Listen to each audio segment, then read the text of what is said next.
En direct des coulisses de Brave, retrouvons Marie-Josée Gagnon en compagnie de son invité. Nous sommes le 11 juin 2025 et je reçois Annabelle Soutard, directrice artistique et cofondatrice de la compagnie de théâtre documentaire Porte-Parole. Annabelle, c'est une autrice, une productrice, une bâtisseuse et à la base une citoyenne en quête d'impact. Elle nous entraîne dans son parcours de vie qui est marqué par l'audace, les risques assumés et certainement une curiosité tenace. Elle parle de ses choix souvent inconfortables, de ses doutes, de ses batailles, mais surtout de ce qu'elle a construit avec lucidité et passion. Préparez-vous, c'est dense, c'est nuancé et c'est vivant. Alors bonsoir Annabelle. Bonsoir. Je suis vraiment emballée de te recevoir et je te remercie d'avoir accepté mon invitation. Pour commencer, j'aurais une question. J'ai une question pour toi. Toi qui as l'habitude de creuser toutes sortes de sujets puis de rencontrer plein de gens pour tes recherches, que penses-tu de toi et de ton histoire comme sujet, justement? Oh mon Dieu. Comme première question, on ne fait pas de warm-up ici. C'est une question brise-glace. Qu'est-ce que je pense de moi comme personnage, comme parcours, comme sujet?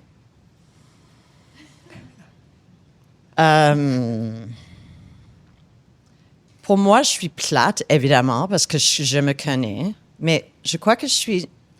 Christine Beaulieu me parle comme une bête, comme bizarre, dans le monde culturel au Québec, parce que je suis une anglophone qui a décidé de revenir au Québec à un moment très difficile pour un anglophone en 1995, après le dernier référendum, pour partir une compagnie de théâtre documentaire. Fait que, évidemment, j'aime les choses difficiles. Je suis peut-être un petit peu masochiste. D'une certaine façon, j'aime pas le chemin facile.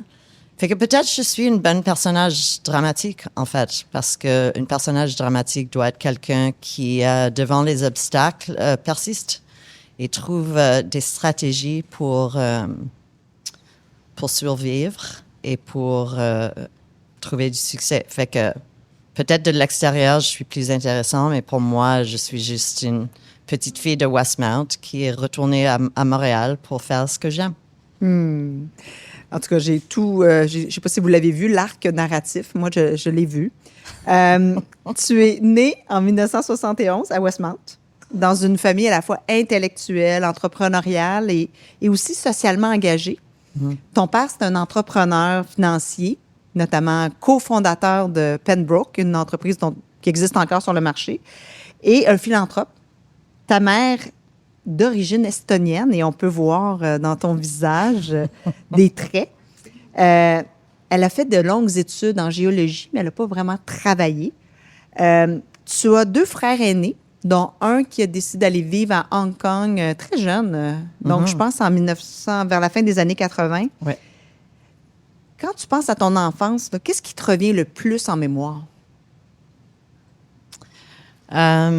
Des parents qui attendaient beaucoup de nous. Mais ça, c'était bien. Comme je sentais dans une famille dynamique des attentes, mais de beaucoup d'activités. On se lève de bonne heure pour faire tout. Les tâches, comme les chores, comme on dit en anglais, mais aussi du ski, natation, de la voile. Comme il n'y avait vraiment pas beaucoup de pauses dans ma famille. Peut-être comme le moment où des fois mon père revenait de travail pour boire un petit whisky soda puis comme prendre un petit peu une pause avant le souper. Mais on était très actifs, mais dans le bon sens. C'est-à-dire, tu as nommé le mot engagement.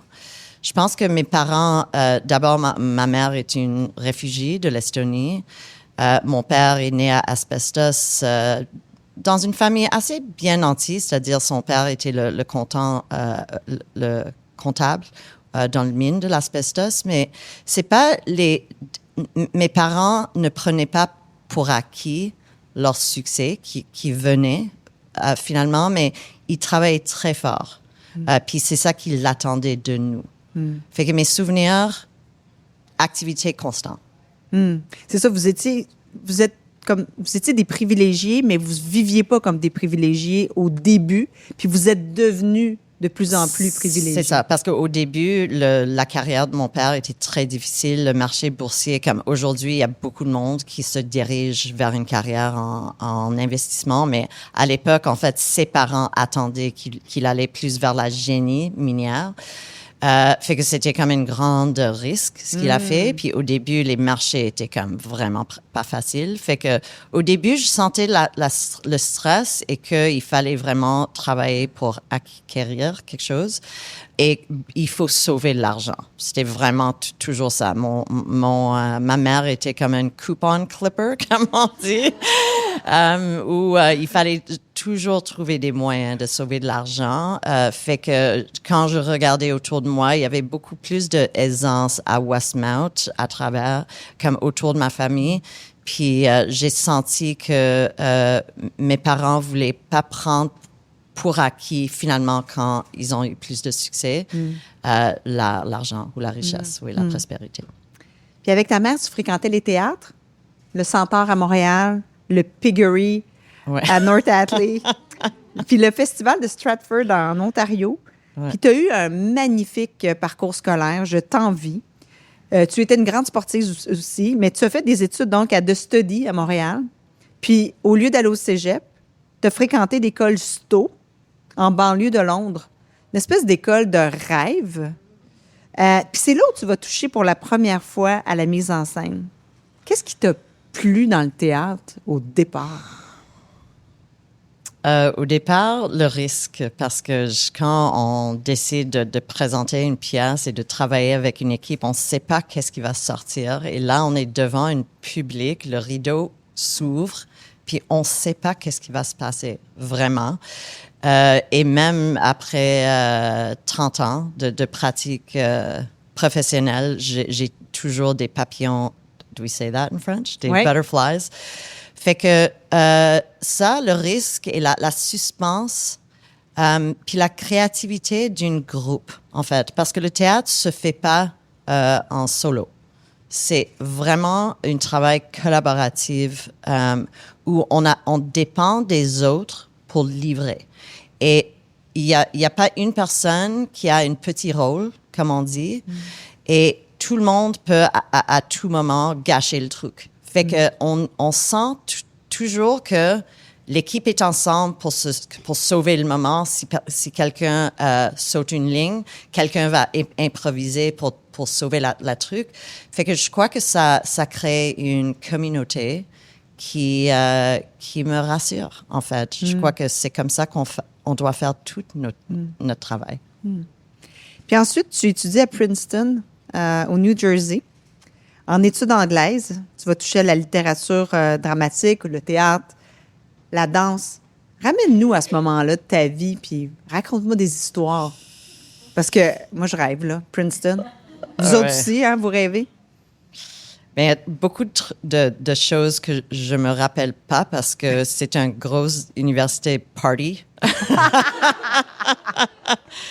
Fait que moi, je suis arrivée là, puis je pense, j'avais comme 17 ans, puis là, l'âge de boire de l'alcool, c'était 21 ans. Fait qu'il fallait trouver toutes sortes de stratégies pour trouver sa bière, etc. En tout cas, excuse-moi, je dois commencer par ça parce que c'est vrai.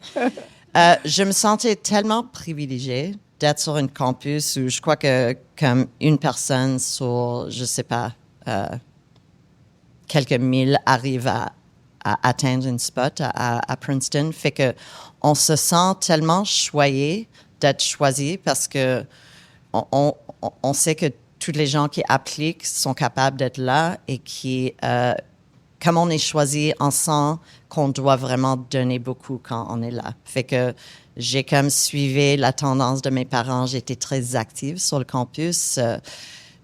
D'abord, en fait, j'étais une sportive. J'ai décidé de faire du rowing.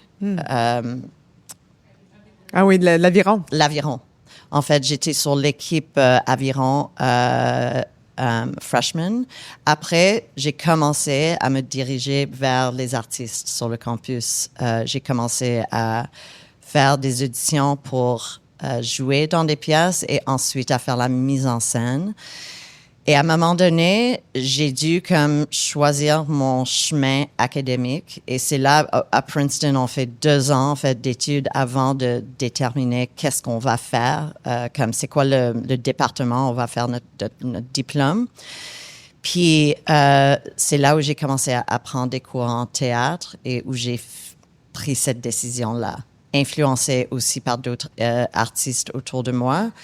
Fait que c'était un moment de grande découverte et évidemment, les gens sur le campus, les élèves, mais les professeurs, Princeton, c'est une université pour les undergrads au lieu de les graduate students, où on a accès à des professeurs comme exceptionnels. Mon ami proche, son conseillère était Toni Morrison.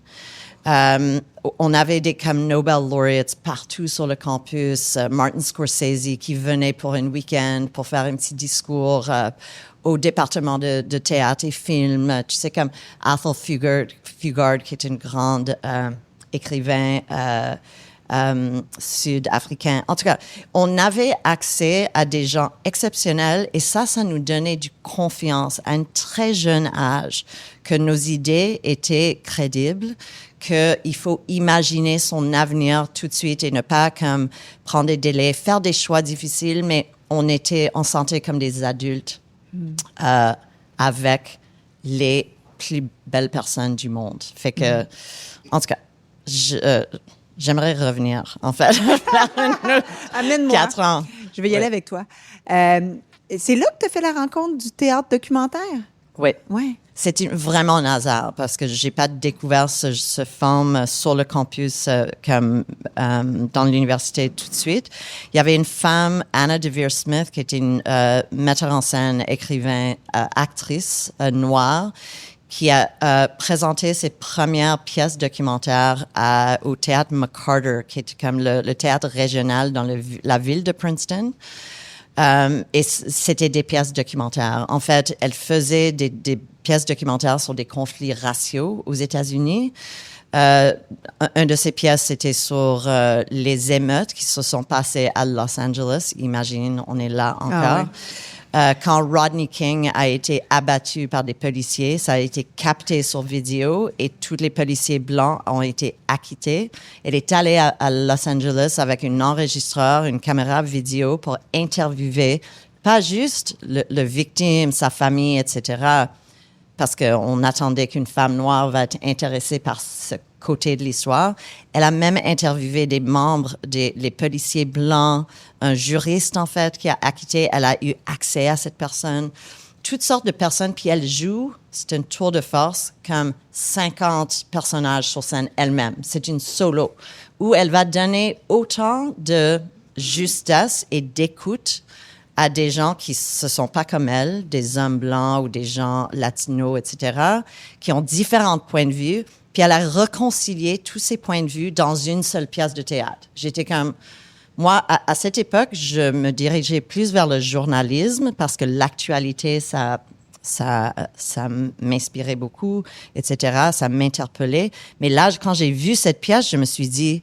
C'est le théâtre où on peut avoir ces conversations, où on peut aborder un conflit sans devenir polarisé. Imagine. Okay, ça fait 30 ans. Fait que j'ai quand même pris un virage. J'ai décidé de en fait, étudier le théâtre pour trouver d'autres outils, mais avec l'idée que c'était le théâtre documentaire que je voulais pratiquer. Fait que c'est quand même un gros hasard et un grand moment. Oui, une révélation, un moment charnière. Oui. Et est-ce que tu disais, je vais faire ça aux États-Unis, je vais faire ça au Québec? Où est-ce que tu disais? Je ne savais pas à l'époque. Tu vraiment, savais pas? C'était comme assez 4 ans à Princeton. On n'avait pas le temps de vraiment se projeter beaucoup loin dans le futur. Je me suis dit que il fallait que je prenne un petit peu de recul après mes études pour d'abord comme éviter le jugement de mes parents. Fait que je suis allée en Asie. J'ai pris, en fait, il y avait un programme à Princeton qui s'appelle Princeton in Asia, où l'université plaçait les élèves finissantes dans des positions à travers l'Asie. Je me suis poigné un job à Singapour en faisant, j'enseignais en fait le cinéma, la théorie du cinéma, parce que j'avais pris quelques cours et j'ai fait le jeu d'acteur pour la caméra, en fait. J'étais comme un coach, un petit peu. Fait que ça, c'était le fun parce que j'enseignais pas l'anglais, parce que tout le monde parle l'anglais à Singapour. J'étais quand même dans ma domaine, mais très loin de l'influence de mes parents, très loin de ma communauté d'enfance et de Princeton pour prendre la décision, vraiment. Et ça m'a pris 1 an et demi. J'ai fait ma job pendant 1 an. Après, j'ai voyagé avec un backpack à travers l'Asie et je suis rentrée en 95 à Montréal j'ai pris ma décision. Je vais me louer un appartement à Saint-Henri pour 220 $ par mois et je vais me consacrer à cette pratique. OK. Qu'est-ce qui a motivé ton choix de Saint-Henri? C'était le moins cher. OK. Puis comme mes parents à Westmount étaient juste là, je pouvais comme monter pour souper avec eux. Mon père a refusé de venir me visiter à Saint-Henri. Il était tellement comme... Ah oui, c'est pour ça qu'on t'a envoyé à Princeton, pour comme retourner à Montréal. Puis j'ai même travaillé comme secrétaire dans son cabinet d'investissement, qui était comme pour lui... En tout cas, il y avait des moments très tendus au début de mon retour à Montréal où, pour mon père, je crois qu'il avait peur vraiment de ma décision. Et d'être dans une communauté d'anglophones où il y a beaucoup de jugements. Ah oui, qu'est-ce que vos enfants vont faire avec leur vie et blablabla.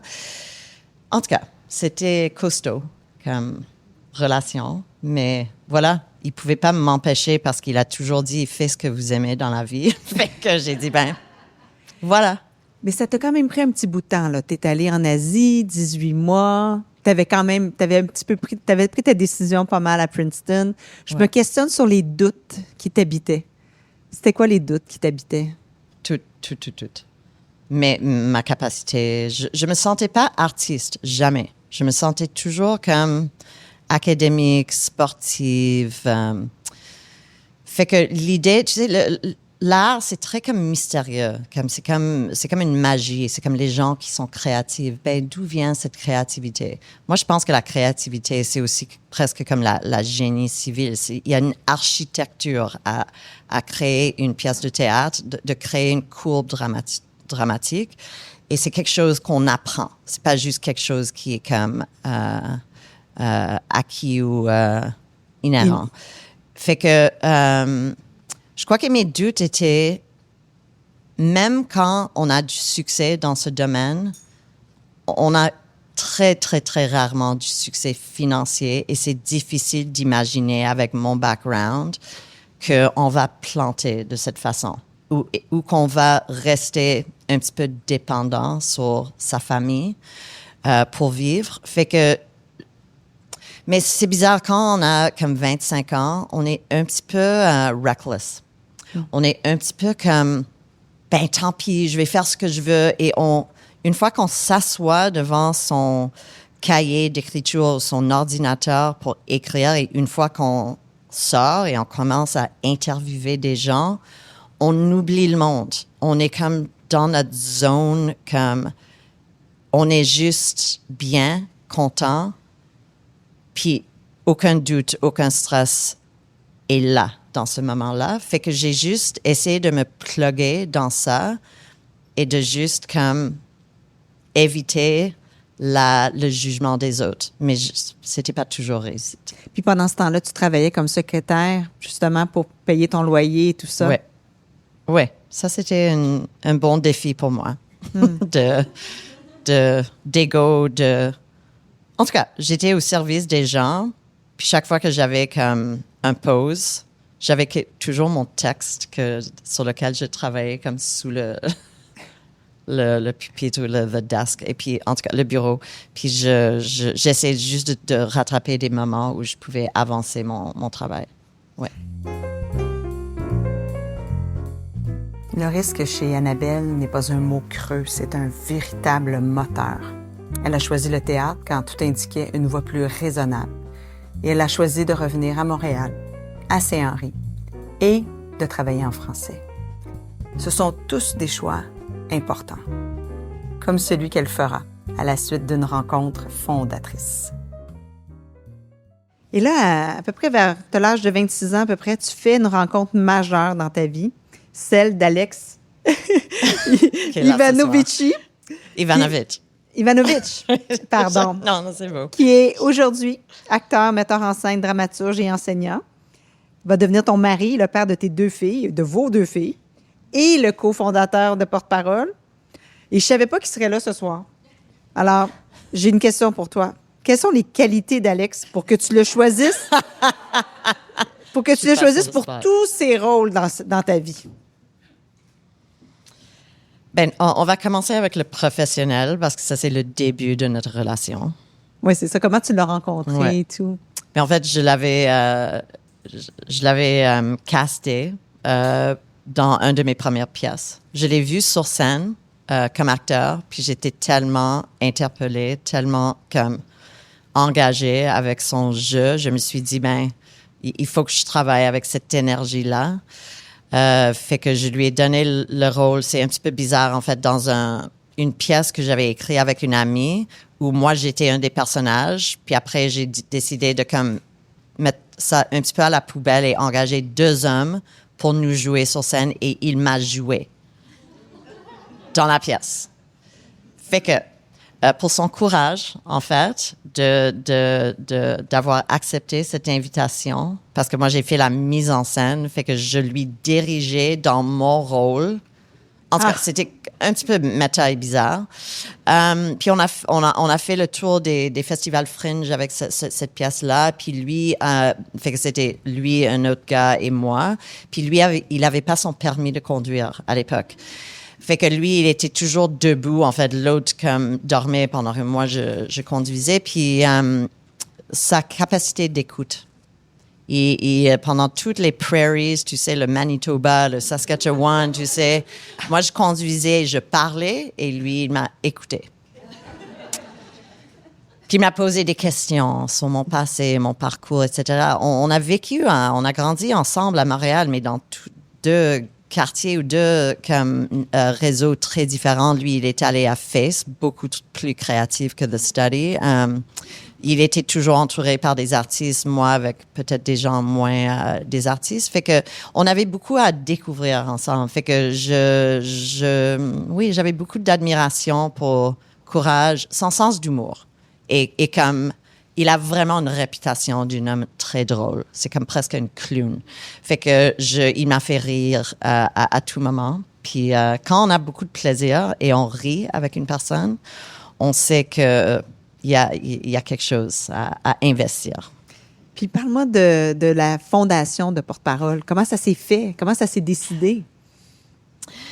Ben, Alex et moi, après avoir travaillé sur cette pièce-là au début, on avait eu l'idée en 98. On a regardé les manchettes qui annonçaient la prochaine campagne électorale. C'était au moment où Lucien Bouchard revenait d'Ottawa pour devenir chef du Parti québécois. Jean Charest il revenait comme récemment d'Ottawa. Puis ils ont dit la bataille de leur vie ou la campagne la plus importante de l'histoire de Québec. Puis on s'est dit, ben, vraiment. C'est comme ils annonçaient ça comme la démocratie était vraiment très en vie, très en santé. Puis on avait une doute là-dessus, puis on a dit, ça pourrait être intéressant pour une pièce documentaire, ensemble, de louer une voiture, de faire le tour de Québec pendant la campagne électorale et de pas juste comme suivre les chefs et les prendre en entrevue ou d'enregistrer leur discours, mais de parler avec des gens dans la rue, toutes sortes de gens, de tous les quartiers et les régions de Québec, en leur demandant comme, est-ce que vous avez confiance dans les chefs? Est-ce que vous avez confiance dans l'avenir du Québec? Quels sont vos rêves pour le Québec? Et on voulait comme évaluer l'écart entre le langage de ces gens-là, ces citoyens, les monsieur et madame, tout le monde, et les chefs. Et on a créé une première pièce et c'est là où on a vraiment fondé Porte-Parole, parce que l'idée, c'est que on a porté les paroles des gens de toutes les régions et on les a rassemblées dans une seule pièce et on l'avait présentée à Montréal. Et Alex, comme moi, je viens tout juste de revenir de 10 ans d'absence de Québec, mon français était comme vraiment... It was nothing. It was like, j'étais pas capable de faire des entrevues. Alex était complètement bilingue. Lui, il m'a aidé à faire des entrevues avec les personnages francophones, à retranscrire tout ce matériel-là. Puis lui, il a fait la mise en scène et moi, j'étais l'auteur. Mais on était un petit peu co-auteur et co-metteur en scène. On était comme les visionnaires de ce projet-là. Puis ça a vraiment frappé fort, le projet. C'était comme la première fois où le public québécois ont eu une expérience d'une pièce documentaire et on avait présenté une pièce bilingue. Fait qu'on avait des personnages de l'Estrie, de Westmount, du West Island sur la même scène avec des gens de la Gaspésie, de Lac-Saint-Jean, de la ville de Québec, du Capitale-National. Et les gens ont vraiment apprécié la diversité de voix sur scène et l'idée que les acteurs jouaient des vraies personnes. Ça, c'était pas vu, en fait. La pièce a été nominée pour un masque de la révélation et c'était comme, ça met un petit peu de souffle dans nos voiles, puis the rest is history. Ça, c'est la pièce Novembre. Oui. Et il y a eu la pièce Seeds aussi, qui a été, je pense, un moment marquant de la fondation des premières années de Porte-Parole. Oui. Parle-moi donc de Seeds. Oui. À plein d'égards, d'ailleurs, on va revenir sur la suite aussi. Oui. Ben d'abord, là, j'ai travaillé dans ma langue maternelle, fait que j'étais plus à l'aise, en fait. Puis c'était notre première pièce qui avait une vue sur le Canada, pas juste le Québec. Fait que j'ai lu des articles sur une bataille juridique entre un fermier de la Saskatchewan, Percy Schmeiser, et Monsanto. Au moment où je suis devenue intéressée par l'histoire, ça allait au Cour suprême. Et je me suis dit, d'abord, c'est quoi cette bataille-là? C'était en fait une poursuite de Monsanto pour renforcer leur brevet sur des semences modifiées génétiquement. Je savais même pas c'était quoi une semence génétiquement modifiée à l'époque. Scientifiquement, je connaissais pas. Je connaissais pas le modèle d'affaires de Monsanto, en fait, qui avait une grosse siège sociale à Winnipeg à l'époque, fait que très important pour l'économie canadienne. Je me suis dit, ça c'est très dramatique, c'est très canadienne. Et fait que je me suis dit, je vais aller à Saskatchewan et commencer à faire des entrevues. C'était aussi important parce que c'est là où j'ai rencontré le metteur en scène Chris Abraham, qui est devenu une grosse partenaire pour moi et Alex avec nos prochains projets. Lui, il a fait la mise en scène. Lui, c'était un grand metteur en scène déjà à l'époque? Même à l'époque. Okay. Il avait à peine peut-être 27, 28 ans, peut-être 30 ans. Non, en tout cas, je me rappelle plus, je suis trop vieille. Il avait déjà une grosse réputation, puis je l'avais croisé parce qu'Alex a joué dans un de ses mises en scène. Et je l'avais envoyé le texte, une première version du texte en disant, je veux développer le texte encore plus. Puis c'est lui qui m'a invité à être plus personnel dans le portrait de moi-même dans la pièce. Quand j'ai fait la recherche de la pièce, elle a été née, en fait. Elle avait comme 9 mois. Puis j'étais enceinte avec ma deuxième fille pendant que je traversais le Saskatchewan et le Manitoba en faisant ces entrevues-là. Fait que il a dit, moi, je trouve une pièce qui s'appelle Seeds avec toi qui est enceinte. Il y a quelque chose là-dedans. Peut-être on peut développer le personnage d'Annabelle davantage. Fait que le partenariat artistique puis son respect pour le théâtre documentaire, parce que c'était pas tous les metteurs en scène qui allaient accepter de travailler dans ce genre-là. C'était déjà, comme toujours à l'époque, assez comme pas très connu. Fait que, et puis, on a fait une première à Toronto.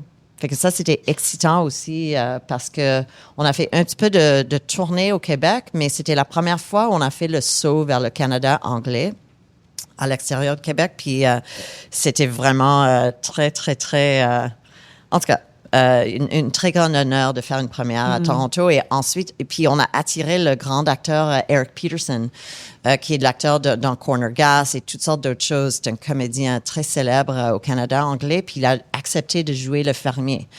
Puis ensuite, la pièce a été invitée au Centre national des arts à Ottawa. On a fait comme toutes les grandes villes au Canada et on a même fait une tournée régionale en Colombie-Britannique. Alors, on a fait cette pièce devant des fermiers partout au Canada. Fait que une grande privilège. Puis, et ça, cette pièce-là, elle est devenue Grain aussi en français. Oui. Et elle a été jouée, comme tu disais, à Ottawa. Mais ça, c'est la genèse de Jamidro. Hein, je pense? C'est vrai. Raconte. À l'époque, on cherchait des acteurs pour jouer en français la pièce.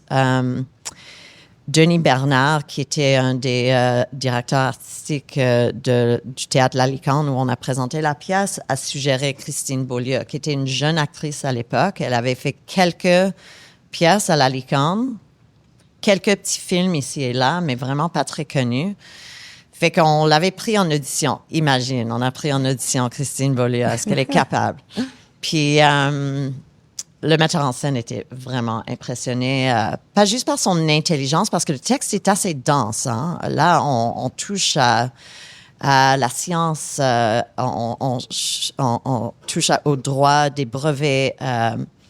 Puis Christine a été très curieuse au début, comme elle voulait pas livrer une réplique sans vraiment le comprendre. Fait que quand elle livre, elle joue moi-même, je dois dire. Elle joue l'enquêteuse dans la pièce. Puis, fait que j'ai senti sa curiosité, son intelligence et puis son charisme. Parce que dans ce rôle-là, en fait, on brise le quatrième mur, puis elle part directement, l'auteur part directement au public pour prendre le public par la main, pour raconter l'histoire. Et Christine était complètement à l'aise avec ça.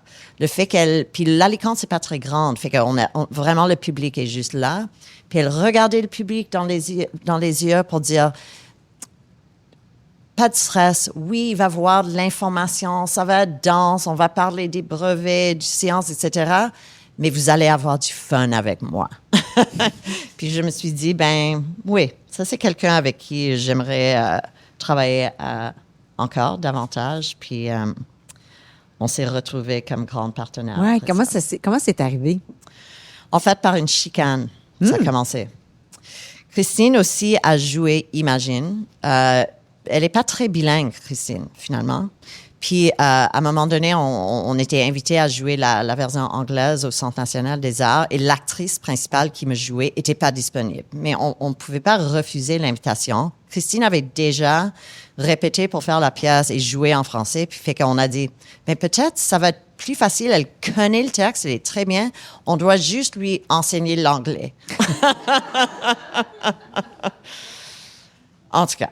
C'était assez difficile. Elle a réussi. Elle a vraiment fait une très bonne job. Puis à Ottawa, il y a tellement de gens bilingues. Fait qu'on s'est dit, mais les gens sont à l'aise avec l'accent francophone en anglais. Mais c'était dur quand même. À l'époque, on était en fait en conversation avec des diffuseurs aux États-Unis pour faire une tournée aux États-Unis. Et j'ai dû dire à Christine, je suis vraiment désolée, Christine, mais aux États-Unis, l'accent va être un petit peu difficile. On va te remplacer par une comédienne anglophone. Oh my God, elle était fâchée, parce que pour elle, c'était sa grande opportunité d'aller aux États-Unis, puis elle avait tellement travaillé fort pour apprendre l'anglais, et puis dans sa tête, elle n'avait pas d'accent. En tout cas, gros chicane, puis j'ai comme trouvé une stratégie. Je me suis dit, en fait, c'est pas juste ça, c'est aussi parce que j'ai une idée. Peut-être on peut faire autre chose ensemble. Puis voilà, on a trouvé une solution. Je lui ai invité en fait à devenir l'auteur d'une prochaine projet chez Porte-Parole. C'est aussi parce que j'étais quand même débordée comme productrice et auteure. Parce que jusque-là, tu es auteure et productrice. Oui. Et à partir du moment où tu confies la rédaction, ou je ne sais pas si on dit la rédaction, mais... j'imagine. Oui, l'écriture. L'écriture de Jamidro à Christine Beaulieu, tu te dégages de ce rôle-là. Oui. Et là, tu occupes un autre rôle. Puis, il me semble que dans la pièce Jamidro, tu es un peu dur avec elle. Oui. Intransigeante. Un petit peu intense. Intense. Intense. C'était vraiment comme ça? Oui. Mais je crois que des fois, l'acteur Mathieu Gosselin exagère un petit peu, mais ça, c'est juste le fun. Ça crée un bon rôle dramatique. Oui, je l'avais poussé fort parce que plusieurs fois, elle a dit je renonce, je suis pas capable, j'ai une peine d'amour, je dois aller aux Bahamas. Comme elle a vraiment cherché des portes de sortie à plusieurs moments. Mais à un moment donné, elle a accroché sur le... Ah oui, il y a comme une anomalie économique ici que je comprends pas. Puis là, elle était comme vraiment accrochée. Fait que, oui, j'étais intense au début, mais à un moment donné, c'était elle qui était devenue perfectionniste, qui voulait aller jusqu'au bout avec avec la recherche et avec comme engager le public dans cette conversation-là. Puis à un moment donné, après avoir fait comme 3 tournées à travers le Québec, après avoir allé en France, etc., elle était comme, OK, je ne sais pas si je peux rester la porte-parole de l'hydroélectricité ou les enjeux hydroélectriques au Québec, comme tous les médias se penchaient vers elle pour demander son opinion. Puis elle est comme, je suis une actrice, je ne peux... Fait qu'on a eu aussi des conversations difficiles sur quand est-ce qu'on va terminer cette aventure. Parce que c'était payant, je peux me permettre. Ça devait pas être très payant avant ça. Et là, tout d'un coup, vous faites de l'argent. Oui. Et ça change tout. Elle fait de l'argent, tu fais de l'argent, porte-parole. La compagnie faisait de l'argent. La compagnie faisait de l'argent. Puis quand est-ce qu'on décide? Puis... Ben, il ne faut pas exagérer l'argent qu'on a fait quand même. Non, c'était du théâtre, tu sais, mais oui, par rapport à d'autres projets, il y avait des profits, puis il y avait des demandes partout. Oui. Puis ça crée beaucoup de notoriété, à la fois pour Christine et à la fois pour Porte-Parole et le théâtre documentaire. Mettre un terme à ça, c'est quand même pas évident. Non. Puis c'était dur pour toute l'équipe parce qu'on est devenu vraiment une équipe... en fait, on jouait en France quand la COVID est tombée. On était au milieu d'une petite tournée quand même, mais on jouait, je crois que c'était le 12 ou le 13 mars, où Emmanuel Macron est allé à la télévision pour annoncer que toute la France était fermée. Puis on savait même pas si on devrait jouer. Elle était sur scène quand il faisait cette annonce-là. Fait qu'on a vécu des grandes expériences ensemble.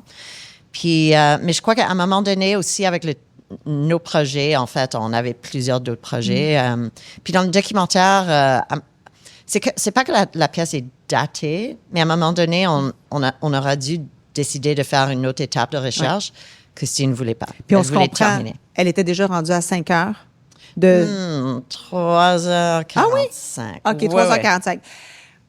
Moi, je vais juste dire un petit éditorial sur le théâtre. Je me souviens, j'étais ici, j'ai rencontré, il y a longtemps, là, il y a 20 ans, j'ai rencontré un gars qui dirigeait les états généraux du théâtre, Martin quelque chose. Fauché. Martin Fauché. On était ici, juste là devant la porte. J'ai dit, Martin, j'ai ta solution, moi, pour le théâtre. Des pièces d'1h30 qui nous permettent d'aller manger soit avant, soit après. Et là, quand je suis allée voir J'aime Hydro, je me souviens avec mon garçon, avec mon plus vieux, j'étais très nerveuse. Je ne sais pas si tu te souviens, Philippe. J'étais très nerveuse de passer autant de temps dans un théâtre. J'étais vraiment pas bien. Et finalement, j'ai jamais vu le temps passer. C'est absolument... Oui, puis au moins, il y a un entracte. On peut aller à la salle de bain, aller chercher un verre de vin. Il y en avait plusieurs. Puis on peut boire dans le théâtre maintenant. Fait que ça aide je me trouve chanceuse d'avoir vu J'aime Hydro. J'ai même pu l'écouter parce qu'il est en balado aussi. Puis je t'écoute parler de Seeds et de Novembre, puis un peu comme des œuvres. J'ai juste envie d'aller les voir. Est-ce qu'il y a moyen de les voir ou de les entendre? Bien, les vidéos d'archives de théâtre sont pas très dynamiques, en fait, parce qu'ils sont pas filmés pour le cinéma ou pour la télévision. Fait que on a certaines œuvres comme l'Assemblée qui a été, en fait, filmée pour Télé-Québec pendant la COVID, existe comme une œuvre. On a juste un lien privé parce qu'il y a quand même des restrictions sur distribuer quelque chose qui était à la télévision. Seeds a été publié en anglais, en français, en chinois aussi. Ça, c'était un grand honneur pour moi. J'ai même assisté à une lecture à Hong Kong de la pièce en chinoise, en mandarin. Et puis, J'aime Hydro, tout inclus, Rose et la machine, le Watershed n'est pas publié, mais ces pièces-là, on peut les lire. Il y a J'aime Hydro en balado. On va peut-être faire une reprise de certaines pièces. On va fêter nos 25 ans l'année prochaine. En fait, c'est maintenant, en mai, en fait, 2000, où on a incorporé la compagnie, Alex et moi. Fait qu'il va y avoir des événements pendant les prochaines 2 ans où on va comme plonger un petit peu dans l'archive de Porte-Parole et partager avec les gens qui nous ont découvert plus tard les moments des débuts, en fait, des pièces en anglais et en français. Fait que, à suivre. Avec Porte-Parole, Annabelle a installé une pratique qui, au départ, n'existait pas ici. Hein, le théâtre documentaire, chez nous, c'est elle. Elle a osé déranger, poser des questions qui n'avaient jamais été posées, ouvrir des dossiers sensibles. Et malgré la reconnaissance, elle est restée entière. Elle n'a jamais cessé de creuser. Et c'est ça sa force. Cette tension féconde entre exigence artistique, responsabilité sociale et sa quête du juste. Je suis curieuse aussi de savoir, en fait, je dois te dire que l'autre fois, j'étais avec un comédien très connu dans une soirée de théâtre au TNM, soirée de financement. Puis il m'a dit, le théâtre documentaire, il était pas à l'aise. Et là, je connais c'est qui cette personne. Ah, OK. Et là, je me dis, il est charmant. Mm-hmm, ouais. Je me dis, oh, Annabelle, elle a dérangé le milieu du théâtre. Est-ce que c'est exact? En fait, ça a duré longtemps, cette époque où le théâtre documentaire n'était pas le théâtre. C'était juste comme... Puis, en tout cas, il faut comme accepter que ça dérange si on prend un aspect du théâtre puis on le challenge. Puis l'aspect du théâtre, c'est que c'est un espace fictif. Parce que rien qui se passe devant nous se passe pour le vrai. C'est-à-dire, c'est comme on répète ce qu'on avait répété dans la salle de répétition. Fait que je crois que les gens ont été très confrontés par le fait qu'on prend du documentaire, qui est le réel, et on le met dans un espace fictif. Pourquoi? Pourquoi pas faire du cinéma documentaire, de la radio, de rester dans les médias enregistrés? Et que comme j'inventais pas les histoires, je faisais des entrevues et je prenais mot pour mot ce que les gens ont dit. Les gens m'accusaient de ne pas vraiment être inventive. Ce qui est vrai. Je peux accepter que je ne suis pas comme Michel-Marc Bouchard qui imagine toutes sortes de personnages. Mais ça me rappelle de quelque chose que j'ai entendu dire par David Mamet, qui est comme un grand auteur dramatique américain, que lui, ses pièces étaient beaucoup influencées parce qu'il était un chauffeur de taxi à Chicago, puis il écoutait du monde parler. Et il a même dit, c'est comme j'enregistrais ces voix-là, et j'essayais en fait de refléter ce que j'écoutais dans les rues. Fait que je me suis dit, moi je fais ça avec un enregistreur, c'est plus juste. En fait, ce qui est le théâtre documentaire, c'est un grand travail de montage. C'est la sélection, c'est le choix de qui on va interviewer, pourquoi, comment est-ce qu'on va mener l'entrevue, qu'est-ce qu'on va garder, donc ce que la personne a dit, et comment est-ce que je vais faire l'assemblage de toutes les voix pour livrer la justesse, pas la vérité, parce que c'est comme plusieurs vérités en même temps. Et comment est-ce que je vais comme interpeller mon public de devenir curieux de ces voix-là? Moi, je pense que c'est un acte créatif. Mais moi, j'aime pas quand quelqu'un dit, c'est pas du vrai théâtre. It's like, fine. Comme, garde ton opinion. C'est le public que je veux servir. Lui, il fait partie du public, oui. Mais c'est comme, like, the proof is in the pudding. Les gens sont attirés vers ça. On vend beaucoup de billets. Puis beaucoup d'artistes viennent vers nous pour travailler avec nous. Ça, c'est le plus gros compliment que je peux recevoir. C'est que les jeunes artistes, même pas les artistes, comme on travaille avec Manuelle Légaré, qui est la rédactrice en chef de Tout le monde en parle. Elle est venue vers nous pour faire un documentaire sur la mort de son père. C'est juste le théâtre documentaire où je peux parler de ce que j'ai vécu. C'est un grand compliment pour nous. Et c'est pas juste moi qui a créé cette cette opportunité, cet aspect-là du travail, c'est les artistes comme Alex, comme Chris Abraham, comme tous les acteurs qui ont joué dans nos pièces, qui ont créé de l'art avec moi. Puis diriger une maison de production théâtrale, c'est un acte de foi.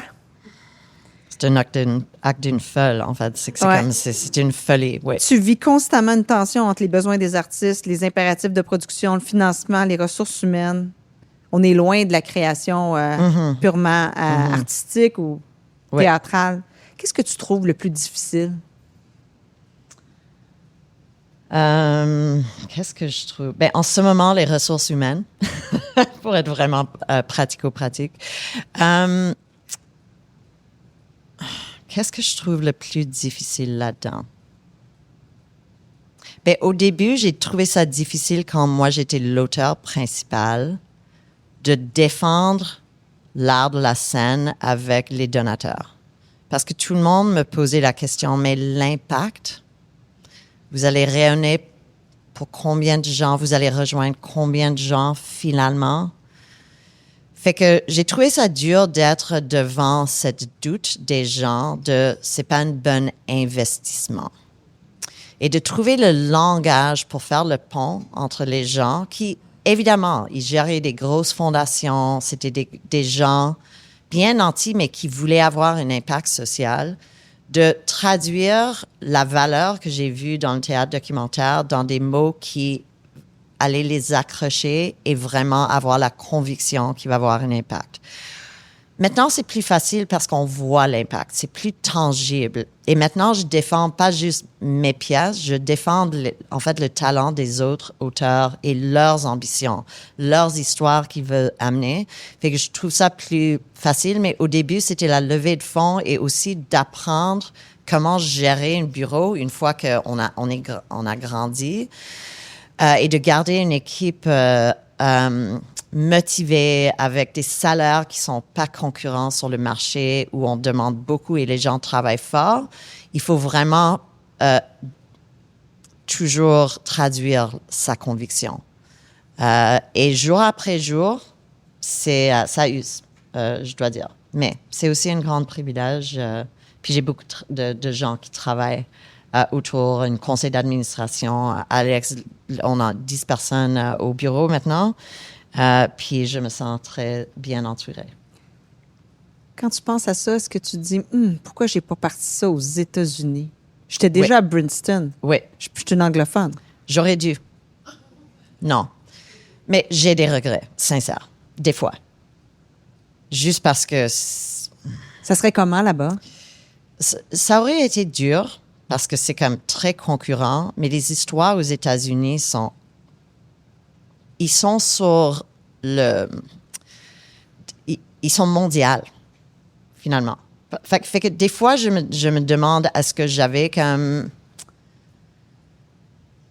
gâché une chance d'avoir vraiment une plus grosse notoriété. Mais who knows what would have happened? Parce que peut-être, d'abord, je suis très fière comme Canadienne. Puis je me suis tout de suite intéressée aux histoires locales, à la fois québécoises et canadiennes.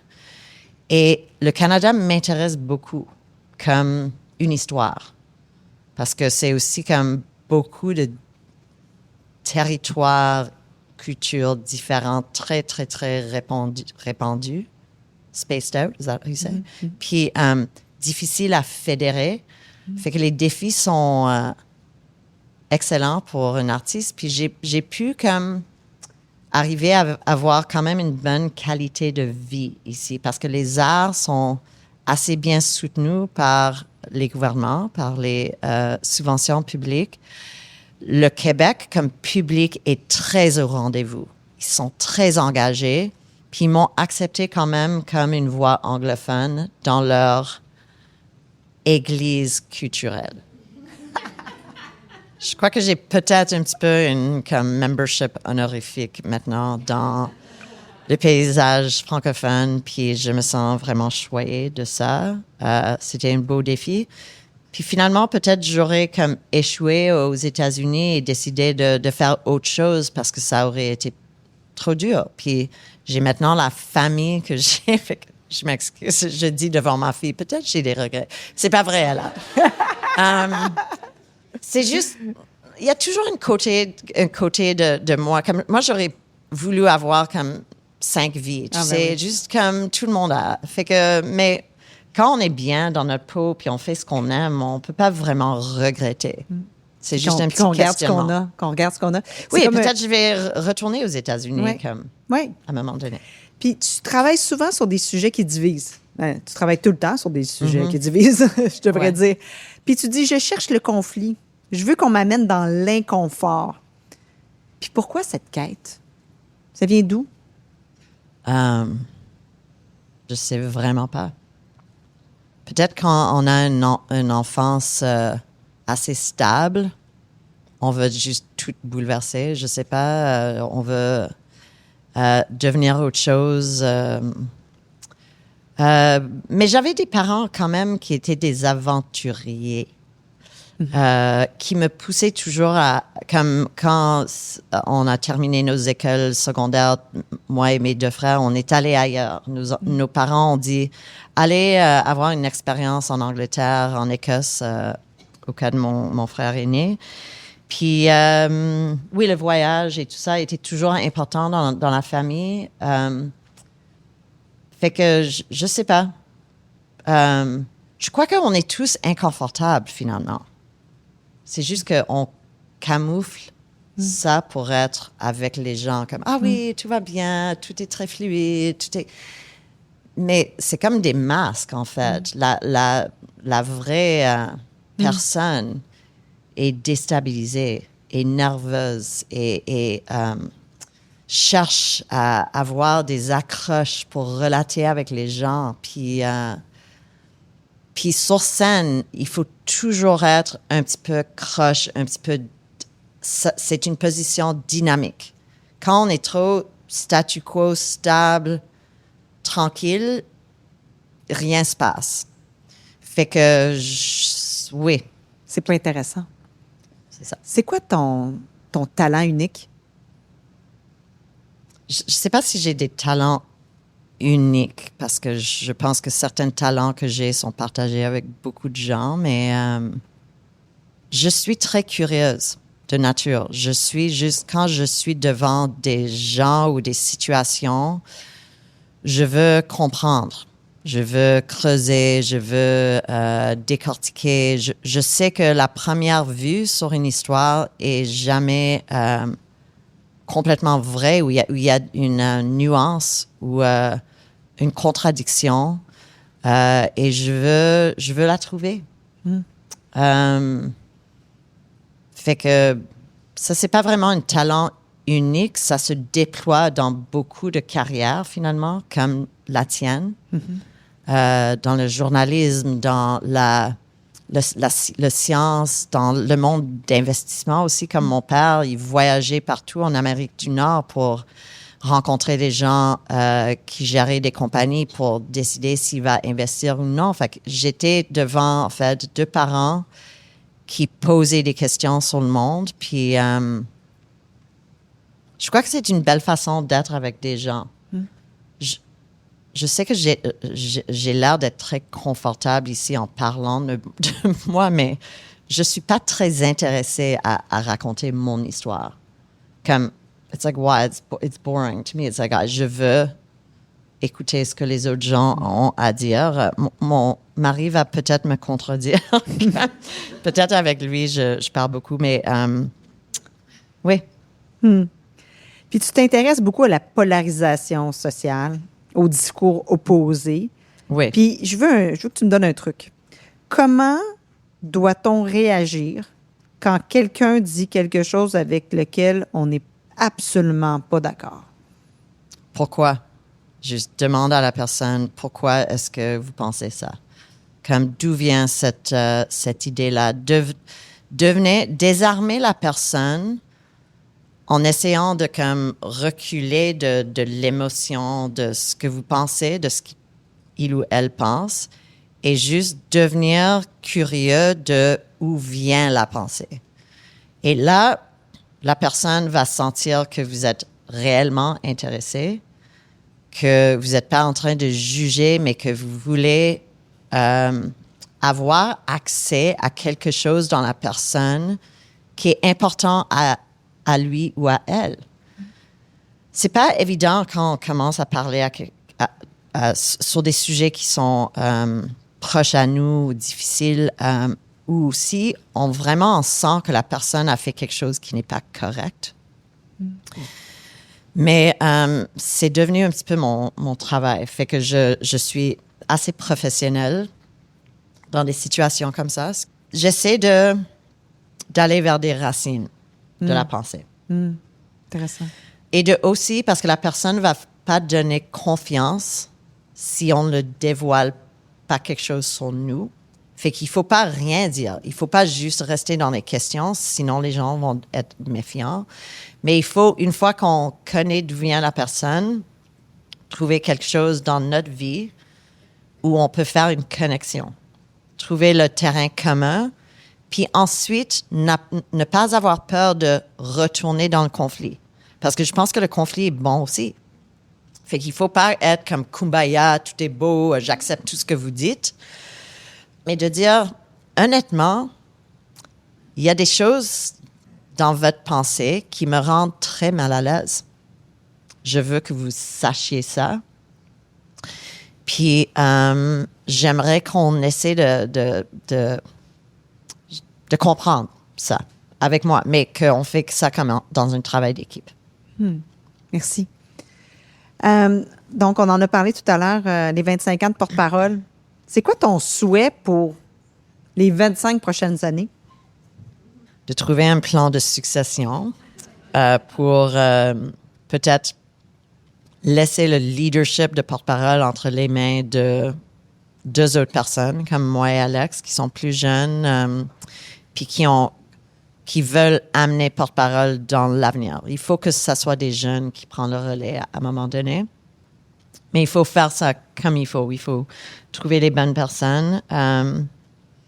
Je veux que Porte-Parole devienne plus que juste une compagnie de production, mais une vraie hub documentaire, une référence mondiale où les gens viennent pour créer ensemble les histoires documentaires parce que ils ont la conviction que dans le storytelling documentaire, on peut bâtir un discours public qui a de l'allure.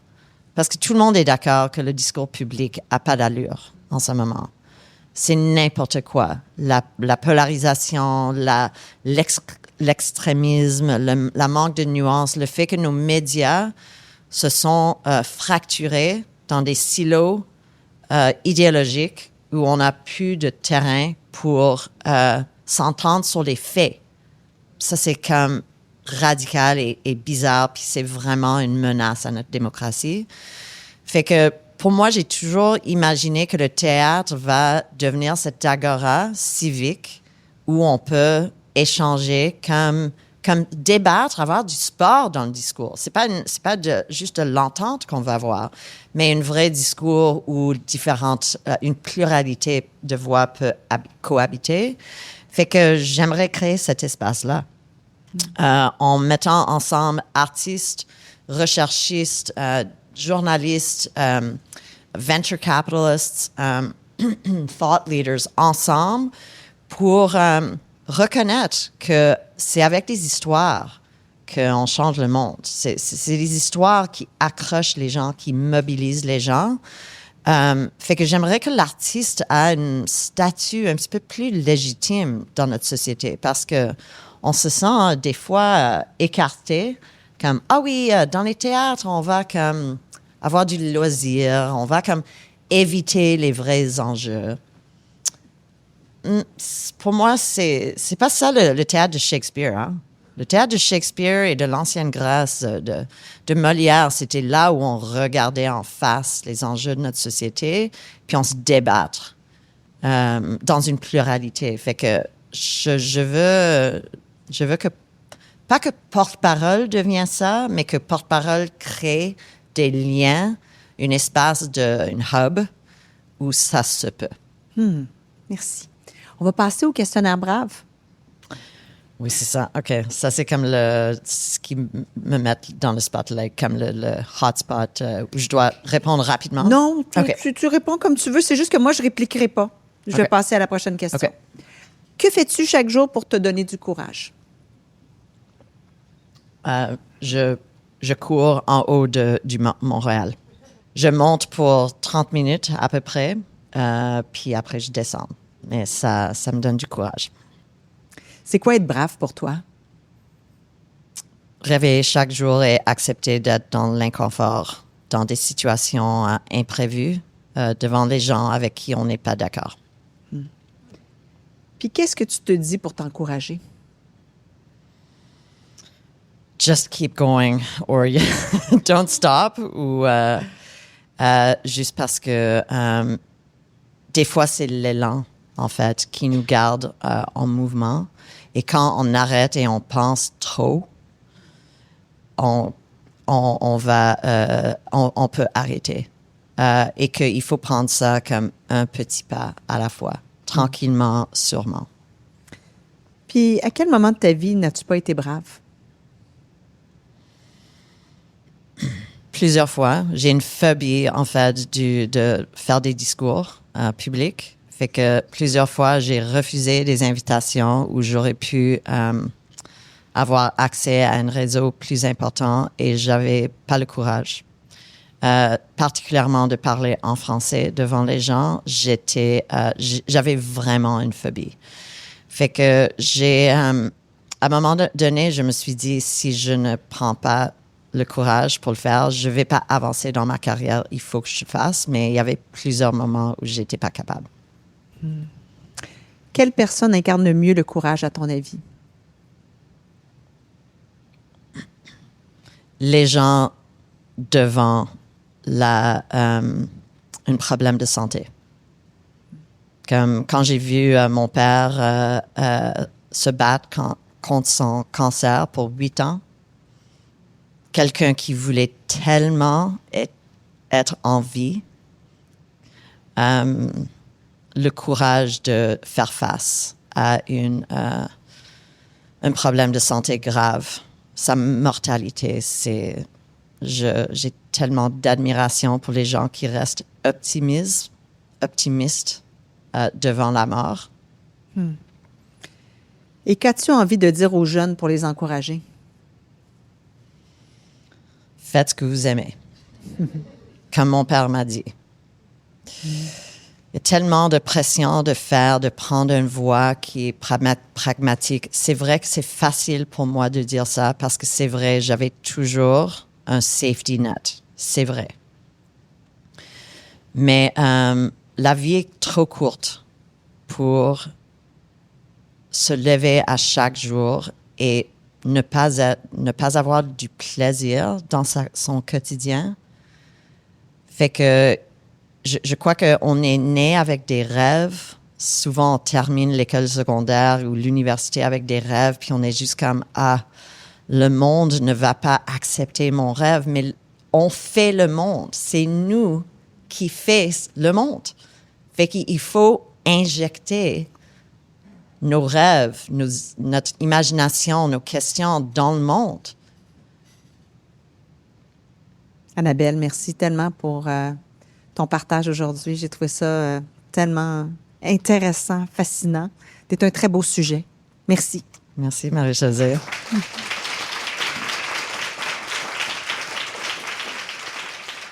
Merci. À la fin de notre échange, je me suis demandé, a-t-elle des regrets? Et puis je me suis dit, peu importe. Annabelle n'est pas dans la certitude. Elle est dans la recherche, dans l'inconfort fertile, dans cette zone floue où naît la vraie création. Et ce flou, elle l'habite avec grâce. Elle m'a donné envie d'écouter autrement, de poser de meilleures questions, de rester encore plus ouverte. Et vous, chers braves, qu'est-ce qu'elle a réveillé chez vous? Merci d'avoir été là. Et surtout, restez curieux et en mouvement. Brave, la série d'entretiens avec des femmes qui ont du cran, est une idée originale de Marie-Josée Gagnon. Osez nous rejoindre sur notre site web à braveinspiration.com, de même que sur les médias sociaux. Si vous avez aimé ce balado, osez vous y abonner et osez le partager. Merci de nous écouter.